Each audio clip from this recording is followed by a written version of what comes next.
बटेनी नजिकै भैरहवा रूपन्देही। मोबाइल 9857100234। च्याउ सेवन गरौँ, रोग प्रतिरोधात्मक शक्ति बढाऊ। घनखियो लैले घनखियो रूपन्देही एफएम घनखियो 102 मेगाहर्ज तपाईको आफ्नै एफएम।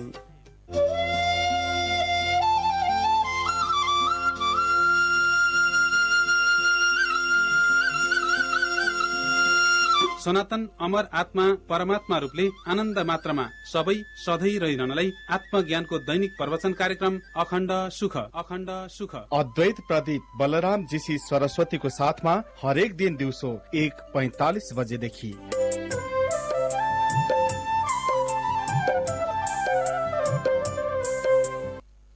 नमस्कार। गीताको प्रमाणबाट मनुष्य चोलाबाट यदि परमात्मामा बदलिन सकिन्छ भने यस्तो सुनौलो मौका किन नछोप्ने, किन नलिने?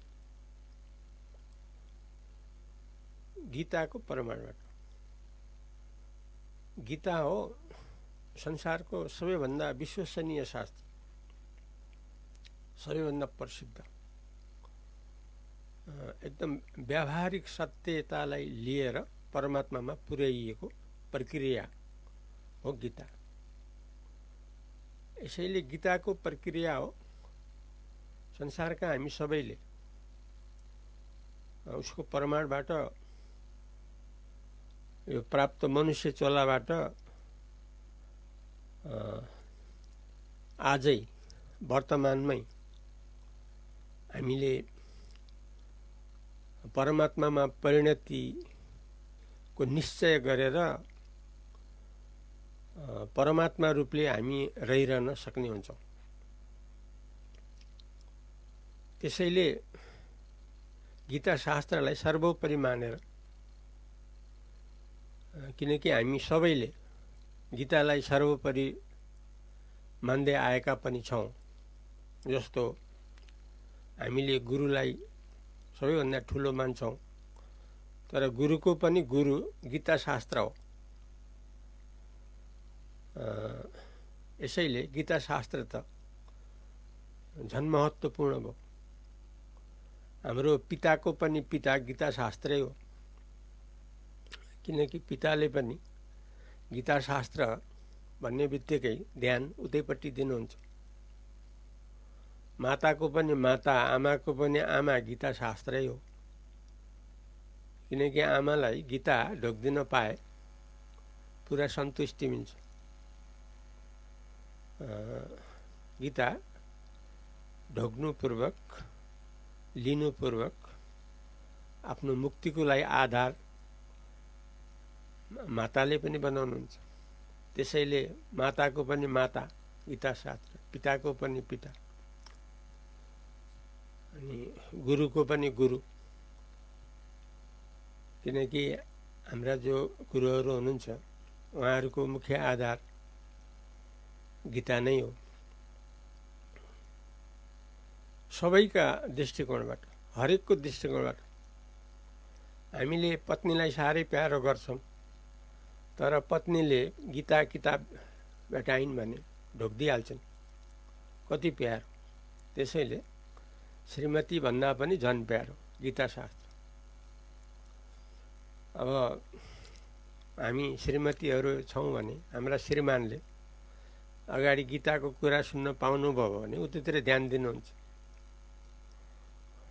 भनेपछि त श्रीमानको पनि मुख्य आकर्षित वस्तु त गीता नै भयो। त्यसैले गीता हामी सबैको, हरेक दृष्टिकोणले। त्यसैले गीता शास्त्र संसारमा सर्वत्र पाइन्छ,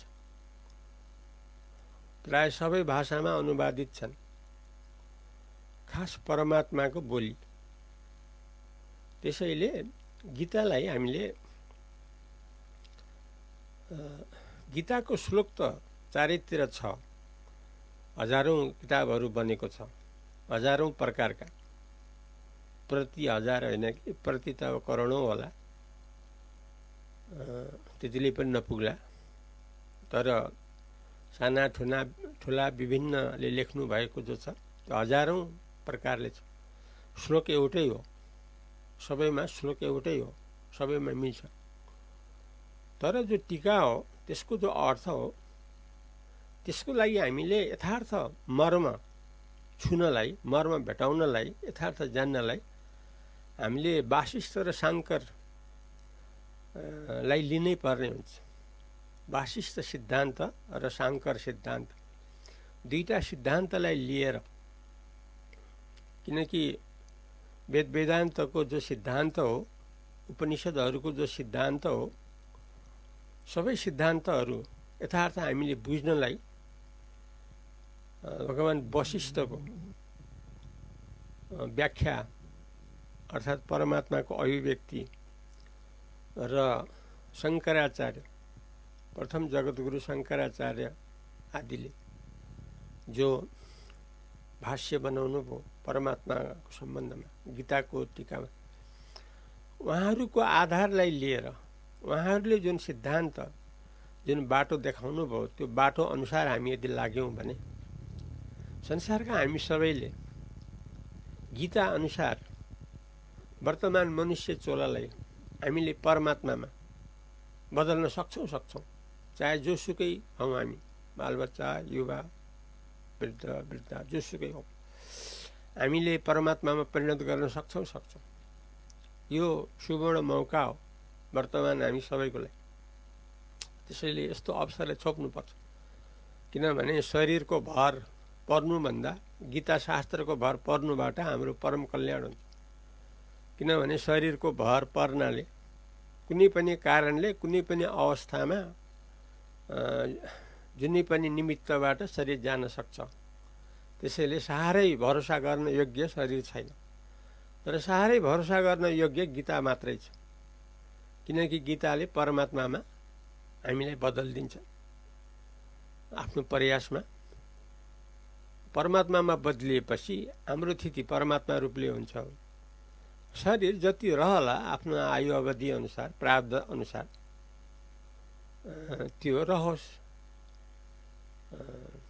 त्यसमा हाम्रो केही भन्नु छैन।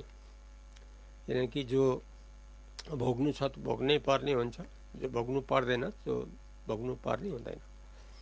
त्यसैले परमात्मालाई लिएपछि हामी सबैभन्दा दहरो हुन्छौँ। संसारमा सबैभन्दा दहरो, बलियो, शक्तिशाली, बुद्धिमानी हुनु छ भने गीतालाई लिनुपर्छ। र यो सबैलाई सम्भव छ, किनभने कर्मबाट उठान गरिएको छ, कर्मबाट सुरुवात गरिएको छ। जुन संसारका हामी सबै कर्ममा व्यस्त छौँ, त्यही कर्मबाट गीता सुरु भएको छ। अब मूल कर्म, तर त्यो निष्काम योगपूर्वक गर्नुपर्ने। निष्कामपूर्वक गर्यो भने त्यो स्वतः योग हुन्छ। योग भन्नु र निष्काम भन्नु समान शब्द हो। जहाँ निष्काम रूपले गरिन्छ त्यो योग भयो। किनकि निष्कामको अर्थ हो म मेरो भाव रहित भएर गर्नु। म मेरो भाव रहित भएर गरेपछि के हुन्छ भने स्वतः आफ्नो वृत्ति रहित चित्तमा आफ्नो स्वरूप जो परमात्मा हो त्यसको अनुभव हुन आउँछ। त्यसकारणले निष्काम पूर्वक अर्थात् अशुद्धलाई अभाव गरेर, अशुद्धलाई अशुद्ध जानेर, अशुद्ध जति छन् त्यसलाई अशुद्ध जानियो कि आफ्नो स्थिति शुद्धमा भइहाल्छ।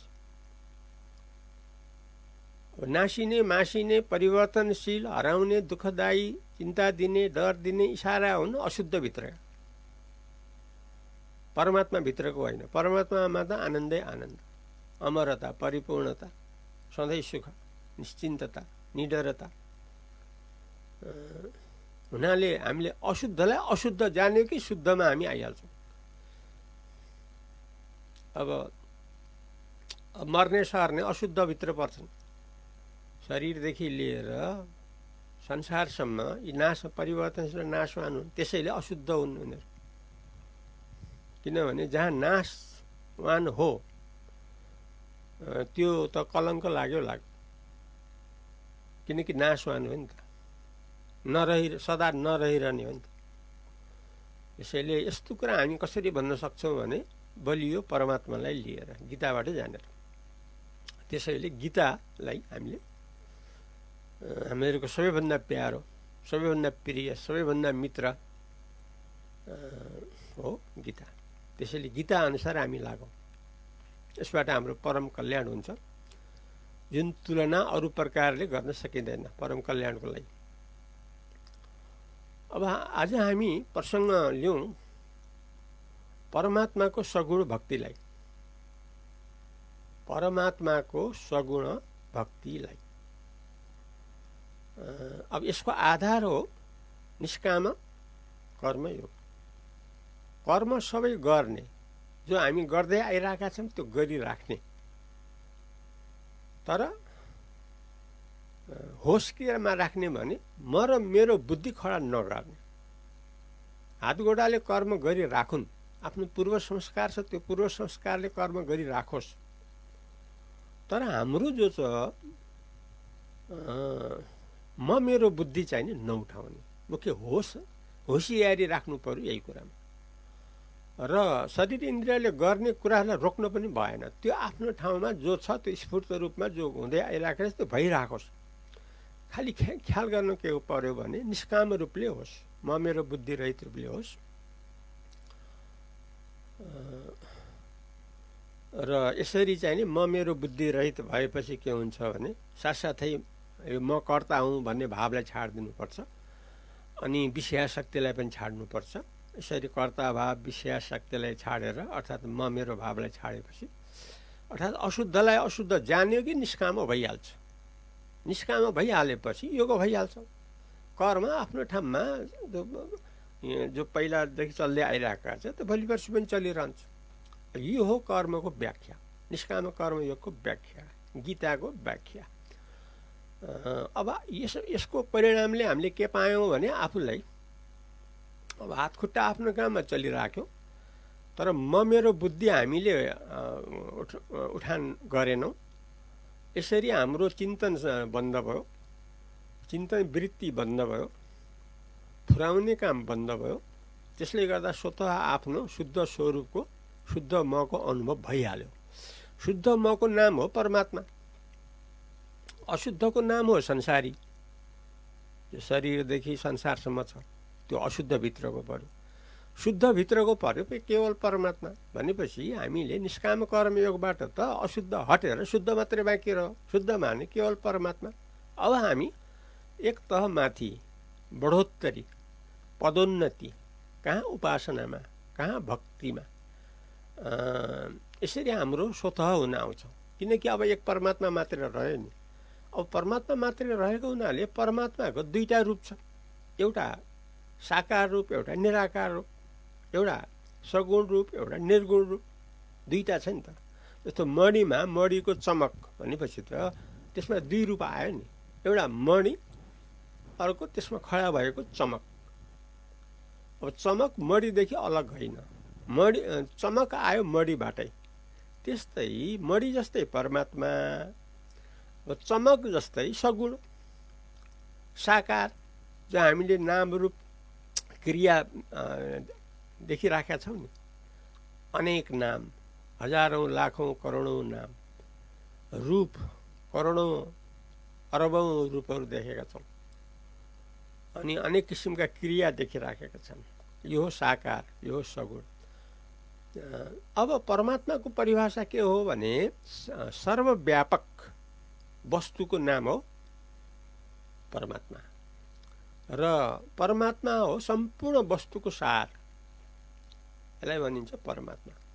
त्यसैले सम्पूर्ण रूपले, सम्पूर्ण वस्तुको सार रूपले केवल परमात्मा मात्रै हो। त्यसैले परमात्मा सर्वत्र सर्वव्यापक रूपले रहेको हुनाले हामी सबैको शरीरभित्र पनि उहाँ रहनु भएको छ। कसरी रहनु भएको छ भने दुई किसिमले रहनु भएको छ। प्रकृति रूपबाट, एउटा परा प्रकृति रूपबाट। अब अपरा प्रकृति भनेको के भन्दाखेरि जति पनि स्थूल चिजहरू छन् नि, जति पनि दृश्यहरू छ, जति पनि पाञ्चभौतिक कुराहरू छन्, जस्तो शरीर पञ्चभूतको रूप हो, त्यस्तै पञ्चमहाभूत छ, त्यो पनि परमात्माकै साकार रूप। पञ्चमहाभूत भनेको ठुल्ठुला 5वटा छन्। के भन्दाखेरि आकाश छ, वायु छ, तेज छ, जल छ, पृथ्वी, यी ठुला ठुला भौतिक रूप हुन् यिनीहरू। अब यो पृथ्वी जल आदिले दृष्टिकोणले आकाशलाई पनि 5 महाभूतमा लिइन्छ। केवल आकाशलाई मात्रै लियो र अरू 4वटा लिएन भने आकाशलाई निराकारमा बुझ्नुपर्ने हुन्छ। तर जहाँ हावा, तेज, जल, पृथ्वीलाई लिइन्छ भने यसको कारणले, किनभने यिनीहरूको आधार त आकाश हो, त्यसैले यसरी 5 महाभूतका साथै यही 5 महाभूतबाट यो पञ्चभूत शरीर खडा भएको छ। संसारमा जे जति हामी छौँ सबै यसैबाट खडा भएको छ। यति मात्रै होइन, मन, बुद्धि, अहङ्कार जो हाम्रो भित्र शरीरभित्र खडा भइरहेको छ त्यो पनि अपरा प्रकृति नै हो। त्यो पनि वहीँ परमात्माबाटै खडा भएको। अनेक सम्पूर्ण वासनाले खडाहरू भइरहेका छन्, जसलाई साकार परमात्मा भनिन्छ। त्यसैले यी सबैलाई परमात्माको रूप हो, परमात्मा नै हो भनेर यसरी लिएपछि हाम्रो स्थिति परमात्मा हुन्छ। जस्तो शिलामा पिपलको बोटलाई, तुलसीलाई हामीले विष्णु रूप भन्छौँ, त्यस्तै सारा सम्पूर्ण प्रपञ्चहरू जे जे छन्, भौतिक पदार्थहरू छन्, ती सब हुन् परमात्माको रूप, साकार रूप। यसरी लिएपछि हाम्रो स्वतः स्थिति हुन जान्छ परमात्मा, सब कुछ हो परमात्मा। बाँकी प्रसङ्ग भोलि हुनेछ। तबसम्मलाई अद्वैत प्रदीप बलरामजी सरस्वतीलाई बिदा दिनुहोस्। नमस्कार।